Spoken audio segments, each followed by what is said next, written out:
মৰমৰ ছাত্ৰ ছাত্ৰীসকল আমাৰ পৃথিৱীলৈ তোমালোক সকলোকে স্বাগতম জনাইছোঁ।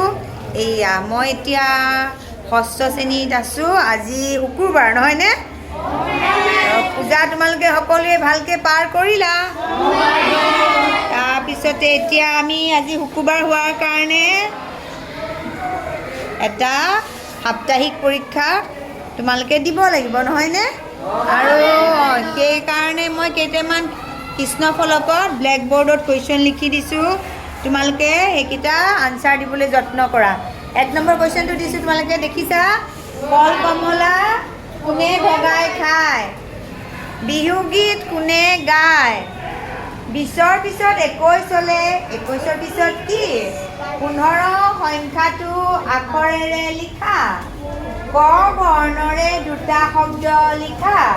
তাৰপিছত দিছোঁ 2 নম্বৰ প্ৰশ্ন, খালী ঠাই পূৰ কৰা।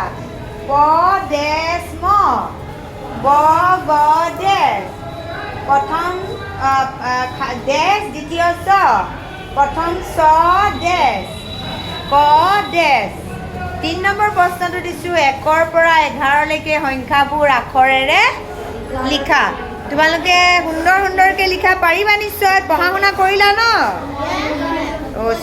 তেতিয়াহ'লে all the best, thank U.